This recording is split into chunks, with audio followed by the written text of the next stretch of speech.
Sabe, desde pequeno existe um gênero na mídia que sempre me cativou: o terror. E mesmo que me assustasse, eu sempre me vi buscando mais e mais, até o dia que tive a oportunidade de jogar Five Nights at Freddy's. Desde então, continuei jogando cada vez mais jogos de terror, e até me vi tendo Survival Horror como os meus favoritos. Mas existe um jogo que eu sempre gostei. Talvez porque de alguma forma ele foi uma das primeiras experiências que eu tive com jogos de terror, e que logo ganhou até um carinho e até nostalgia da minha parte. Lembro de chegar a gravar uma série de vídeos no YouTube zerando o game, mas a gente não vai falar sobre isso. Enfim, vamos falar agora de Outlast.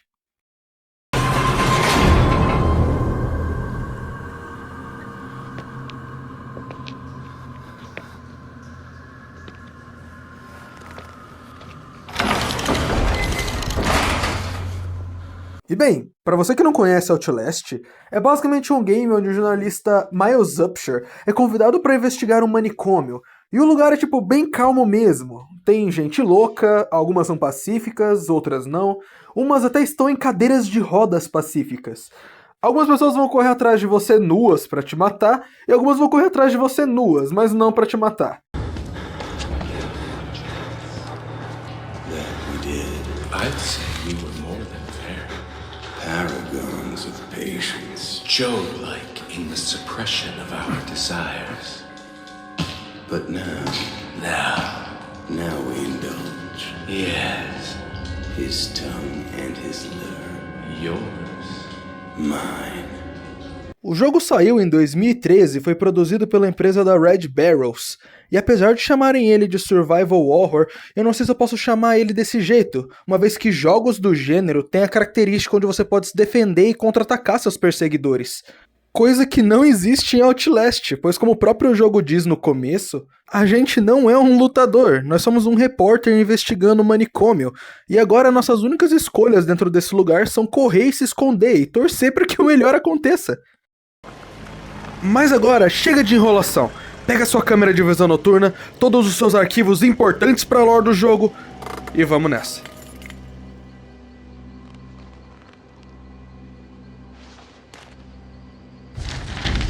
Você não me conhece. Eu tenho que fazer isso rápido, eles podem estar monitorando. Eu fiz uma consulta de 2 semanas nos softwares das instalações do sistema psiquiátrico Murkoff em Monte Massive. Eu estou invadindo todos os tipos de acordos de não divulgação agora. E é sério. Foda-se esses caras. Coisas terríveis acontecem lá. Não entendo isso. Não acredito em metade das coisas que eu vi. Médicos falando sobre terapias de sono, indo ainda mais profundo, achando uma coisa que estava esperando eles na montanha. Pessoas estão sendo machucadas e Murkoff está fazendo dinheiro. Isso precisa ser exposto. E é nesse momento que o jogo começa, pois é quando nos é entregue o controle do Miles. E logo na entrada nós já entendemos que foi um incrível erro ele ter aceitado ir para esse manicômio, pois só na entrada já tem carros da SWAT parados e completamente vazios, e não tem nenhum sinal de vida ao nosso redor. E quando nós finalmente entramos dentro do manicômio, nós começamos a encontrar os corpos dos policiais da SWAT. Inclusive o último sobrevivente deles, que tá morrendo já, diz pra gente sair do lugar. Mas antes que a gente possa de fato virar as costas e ir embora, um dos pacientes encontra a gente e nos joga do 2º andar, fazendo que a gente despenque até o térreo e desmaie no processo. E isso tudo que eu acabei de narrar pra vocês, sequer é a primeira hora de jogo. Não deve ter dado uns 30 minutos quando você chegar nessa parte do jogo. Mas bem, conforme começamos a recobrar consciência, nós temos um pequeno encontro com o Padre Martin, que apenas aparece para dizer que nós somos o escolhido e sumir tão rápido quanto apareceu.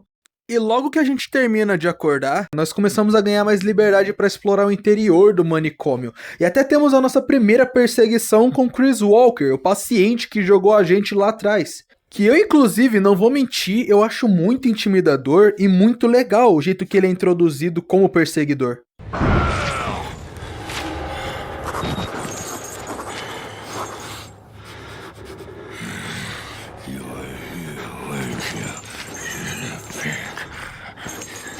Inclusive, pra quem tá na dúvida de quem é o tal do Chris Walker, não demora muito pra gente encontrar um arquivo que explica mais sobre o personagem. contando sobre a participação e uso dele como paciente num experimento com um motor morfogênico e contando sobre porque o rosto dele é todo ferrado e que basicamente foi ele mesmo que fez isso, tendo insegurança com o próprio nariz e lábios. E ainda arrancando a pele da testa apenas para ter uma visão superior. E eu adoraria dizer que as coisas daqui pra frente vão ficar menos estranhas e malucas, mas não vão, é daqui pra pior.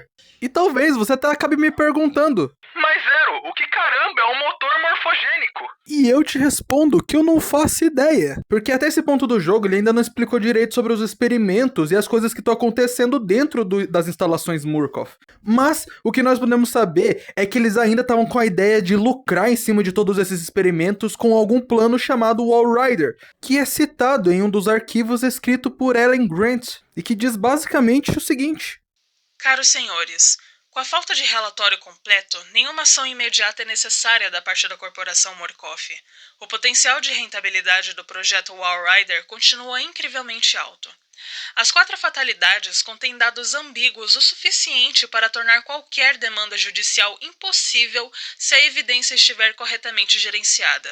O projeto Walrider continua a ser uma iniciativa perigosa e quase com certeza haverá mais casualidades. No entanto, como em outros casos, o interesse da família e do governo nos pacientes é tão baixo que torna qualquer chance de ações judiciais muito improváveis. A violência entre os pacientes está aumentando na medida em que a terapia do motor morfogênico chega perto de alcançar modelos de produção. Mas uma combinação de restrições físicas e químicas foi suficientemente efetiva para assegurar controle e rentabilidade continuamente.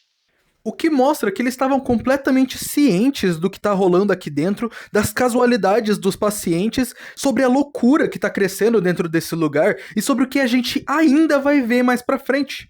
E como se não fosse o suficiente, eles ainda estão querendo ganhar dinheiro em cima de tudo isso. Ou pelo menos, eles estão querendo ganhar dinheiro com o resultado final de todos esses experimentos, mas a gente ainda vai chegar lá.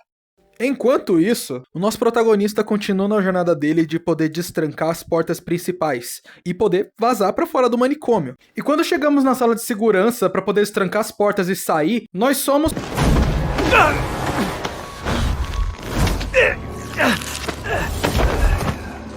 I'm sorry, my son. I didn't want to have to do this to you. But you can't leave. Not yet. There is so much yet for you to witness. Will you see it? Can you? Our Lord, the Walrider, tearing his truth into the unbelievers. The only way out of this place is the truth. Accept the gospel, and all doors will open before you. Após o ataque do Padre Martin e a demonstração dele sobre o que é o Walrider, que até agora parece ser literalmente uma entidade paranormal, nós acordamos numa parte do manicômio que é basicamente um bloco de celas, onde os pacientes do manicômio são mantidos como prisioneiros. E quando saímos da nossa cela, não demora para que a gente conheça os gêmeos, que eu já tinha mencionado antes. Eles não querem só te matar. Esses dois querem você em cima de um prato com uma maçã na boca e muito bem preparado no forno. Bem, após mais algumas perseguições nos esgotos e nos chuveiros do manicômio, nós finalmente encontramos alguns arquivos que se aprofundam mais em quem é o tal do Padre Martin. E basicamente o que é dito nos arquivos dele é que ele era um paciente com um tipo de esquizofrenia, que estava tratando tudo isso no manicômio usando pintura a dedo. Mas a instituição do Murkoff basicamente cortou verba e fez o programa ser desativado, o que fez com que o progresso do tratamento fosse jogado fora. E a esquizofrenia do Padre Martin, que na verdade nem padre é, atacou forte o bastante para que ele acreditasse que ele tivesse um propósito maior ali dentro. Então aos poucos se desenvolveu ao ponto dele enxergar o tal do Walrider como o deus desse lugar. E que o próprio Martin era a sua ovelha e tinha o dever de espalhar a palavra do Walrider pelo manicômio. Continuando agora, durante uma corrida amistosa com outros pacientes, nós encontramos um daqueles pequenos elevadores feitos para transportar coisas de um andar para o outro facilmente, e decidimos entrar nele para trapacear na corrida, obviamente. Mas quando a gente finalmente entra em segurança e começa a subir para o próximo andar, a gente acaba encontrando com... You're gonna chase here, buddy. Hey, you're that bullshit priests guy, aren't you? Simplesmente um dos maiores filhos da f*** desse jogo. O cara nos amarra numa cadeira de rodas, e enquanto a gente tá desesperado querendo escapar desse lugar, o cara começa a fazer um tour com a gente, tendo direito até mesmo a esse miserável virando a gente pra porta da saída e dizendo: quer ir? Vai lá, pode ir. Não quer? Beleza, vamos voltar. Não tem palavras pra esclarecer o quanto que eu fiquei com ódio desse personagem por causa de tudo isso. Mas mal sabia eu que tava por vir ainda, pois o pior de tudo isso é simplesmente que ele pega e corta. You paying attention? E quando você pensa que acabou, esse miserável olha pra sua outra mão e faz de novo.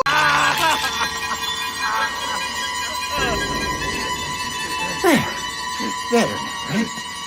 You understand what we achieved here? We made the consumer into the means of production. This thing is gonna sell itself. Na moral, que personagem miserável. Agora a gente tá com um personagem com 2 dedos a menos. E simplesmente isso é um dos piores encontros do jogo, mas também um dos mais memoráveis. E como o jogo não pode parar, o Miles dá um jeito de se soltar, se apoiar, se recompor, pegar sua câmera em mãos e se preparar para os desafios que ainda estão por vir. E eu não vou mentir, essa parte do jogo me deixou preso por pelo menos 1h30. E não fui só eu, pois também fiz um amigo meu jogar e ele também não sabia o que fazer. E eu admito que a razão é pura incompetência nossa. Porque além de ficar correndo em círculos, morrendo de novo e de novo pra esse cara, não caiu a ficha pra nós que era só a gente entrar na ventilação e partir pra próxima parte. Talvez você possa querer saber quem é o tal do cara que perseguiu a gente e arrancou 2 dedinhos das nossas mãos. Bem, é fácil. Ele é Richard Traeger. Quem é esse cara? Eu não sabia até realmente eu ir atrás e pesquisar, mas ele é um dos executivos da corporação Murkoff. Era, porque agora ele também faz parte do leque de perseguidores que vai vir atrás da gente por um tempo. Enfim, continuando agora sobre a perseguição. Seguindo mais um pouco pelos corredores do lugar, nós conseguimos voltar pro elevador. Só que quando a gente tá finalmente descendo os andares e voltando pro térreo pra poder pegar a saída e vazar dali, o maluco consegue entrar com a gente no elevador e durante uma briga entre os 2 personagens, acaba acontecendo um pequeno acidente. Imagina que o Traeger é este macarrão. Boom! Ele tá assim agora. Enfim, a gente passa por cima do elevador porque agora ele quebrou e a gente segue a nossa jornada. E seguindo por mais uma extensa parte do manicômio, que por alguma razão nunca para de ficar maior, nós chegamos na saída pro pátio e pra mim, foi uma das partes que me deu um pouquinho de calafrio, por causa que é a primeira vez que nós vemos pessoalmente o Wall Rider. E até me deixou muito perturbado na primeira vez que eu joguei, pela ideia de que ele realmente tava perseguindo a gente nessa parte, então eu tava paranoico olhando pra todos os lados. Eu acho bem legal a mudança do ambiente, de que sempre é um corredor fechado ou uma sala apertada, e nesse momento do pátio do manicômio, é uma área aberta que você mal pode enxergar 10 passos à sua frente. E pra mim, esse trecho só fica ainda mais divertido e interessante, por causa que nós não podemos ver o Wall Rider a olho nu. Apesar, é claro, de ter uma mudança na nossa visão quando olhamos diretamente pra ele, a gente só pode de fato ver a forma física dele quando a gente tá com a visão noturna da nossa câmera. O que pode acabar criando a situação, que inclusive aconteceu comigo, de chegar com pouquíssimas pilhas nessa parte e tá tentando economizar a câmera o máximo que pode, então está se guiando no escuro, torcendo para que ele não encontre você no processo. Enfim, continuando agora com a nossa história. Depois de uma perseguição tanto com o Wall Rider quanto com o Walker, o nosso perseguidor que eu comentei lá no começo, nós somos empurrados de volta para dentro do manicômio. E lá, nós encontramos alguns rastros de sangue deixados pelo Padre Martin. E seguindo esse rastro, a gente encontra mais algumas alas do manicômio, como por exemplo a ala feminina, onde não só descobrimos mais sobre os experimentos inspirados no MK Ultra que rolou nos anos 50 e 70, como também descobrimos mais um pouco sobre o motor morfogênico. Só não vou entrar em detalhes sobre o motor ainda, porque eu quero falar disso já próximo do final, onde eu posso só entregar tudo sobre ele de uma vez. E bem, seguindo mais à frente, a fundo nessas novas alas, nós acabamos passando por um dos trechos que é um dos meus favoritos, pois ele passa por algo que eu percebi que rola em muitos jogos de terror, que é a questão do se quer deixar um jogador vulnerável, tire tudo que ele tem. Eu já vi isso acontecer em Alien Isolation, onde a gente chega em um trecho e eles pedem pra gente abrir mão de todas as nossas armas e passar por uma grande parte do jogo completamente desarmado. E isso quase que acontece aqui, quando ao dar um pulo mal executado em uma parte quebrada de um dos andares, a gente acaba derrubando a nossa câmera, que cai andares abaixo, deixando a gente tendo que andar no meio da escuridão sem a nossa câmera de visão noturna. E cara, felizmente esse trecho não dura muito até que a gente recupere a câmera, tanto que o jogo ainda limita até onde a gente pode ir para não de fato explorar o lugar no meio do escuro. Tanto que da segunda vez que eu joguei eu já percebi que tinha algumas paredes invisíveis me bloqueando. Mas ainda serve para que da primeira vez que você jogue, você ainda fique com um certo medo, porque você não sabe o que pode vir do meio das sombras que estão bem na sua frente. Mas logo após que a gente recupera a nossa câmera, nós já voltamos para nossa exploração e encontramos o elevador que deveria levar a gente para os andares superiores, para encontrarmos com o Padre Martim. E quando finalmente trombamos com ele, estando junto dos gêmeos e de outros pacientes do manicômio rezando e orando, você percebe que as coisas estão meio estranhas, ainda mais quando você percebe que assim, ele tá numa cruz, onde ele nos diz que a liberdade e a ressurreição estão próximas, e nos fala para dar um jeito de sair dali para que a gente espalhe a palavra do que tá rolando ali dentro através da nossa câmera. Nisso, eles nos entregam uma outra chave de elevador, do qual nós somos perseguidos de novo pelo Walker antes de conseguir entrar, e nos deparamos com a verdade que ao invés de sermos levados para a saída, nós chegamos nas instalações subterrâneas do manicômio, ou como eu gosto de chamar, o último ato do jogo. E acho que agora é uma boa hora para falar sobre o que é o motor morfogênico. Ele é basicamente um experimento que estava sendo feito aqui embaixo nas instalações subterrâneas e que tinha como ideia permitir que algumas pessoas, à beira da completa loucura, controlassem nano-enxames conscientes através de um estado de um sonho lúcido. Inclusive nós encontramos vários arquivos e papéis contando de que já tiveram outros pacientes, mas que no fim das contas eles encontraram um paciente que teve sucesso no experimento, este sendo o Walrider que nós encontramos lá atrás. E caso você não saiba o que é um nanoenxame, cara, eu não vou gastar o meu tempo explicando. Nanoenxames se referem a aglomerados de nanomáquinas que trabalham de forma colaborativa, semelhante a enxames de insetos para realizar tarefas complexas que seriam impossíveis para um único robô. Mas enfim, continuando agora para o foco principal. Debaixo das instalações, enquanto nós andamos e exploramos esse gigantesco laboratório, encontrando todo o resto do pessoal que tentou enfrentar o Walrider e falhou miseravelmente, nós acabamos trombando de novo com o Walker, que dessa vez quase conseguiu mesmo acabar com a gente. Mas felizmente, nós somos salvos pelo nosso amigo Walrider, que, bem, desmonta o nosso colega Walker em algumas partes, antes de simplesmente sumir de novo. Quem diria, nós temos um fantasma tímido nesse jogo. Já não gosta de aparecer a olho nu e some rápido nas poucas aparições que tem no jogo. Olha só que belezinha. E seguindo mais a fundo, nós encontramos com o Dr. Wernick, que foi dado como morto em um dos arquivos, mas que agora se mostra estando muito vivo. E esse cientista é basicamente o responsável por todo o projeto Walrider, e até explica que o próprio é um resultado de um experimento através da nanotecnologia citada lá atrás, e que o nome do paciente usado para isso foi o Billy Hope, e que o Walrider é controlado pelo Billy.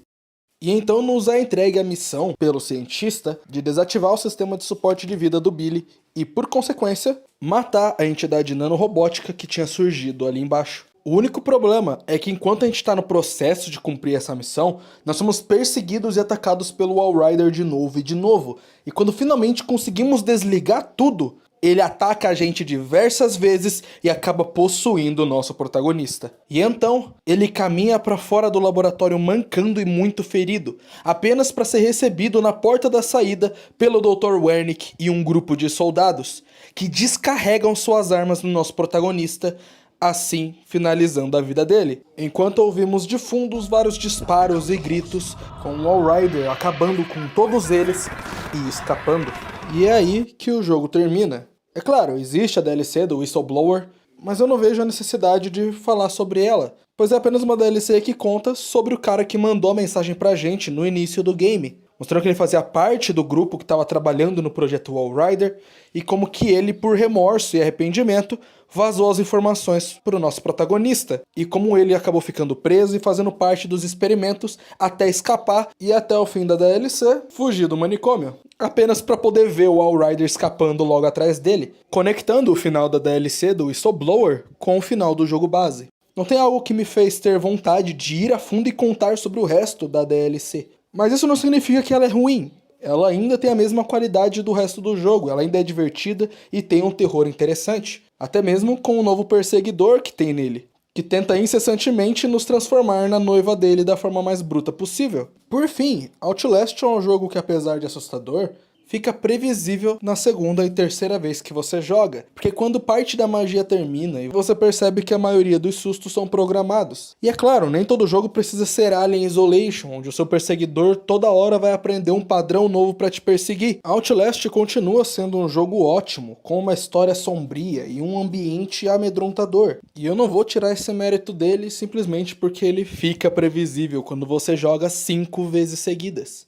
Ele ainda é um jogo que foi muito importante pra mim, como um grande fã da mídia de terror, e que vai ter sempre um lugarzinho especial no meu coração de fã. Ainda mais porque foi graças a ele que eu tive ótimas risadas com alguns amigos e tive conversas muito legais com outros. É um jogo que certamente eu vou lembrar por mais alguns anos.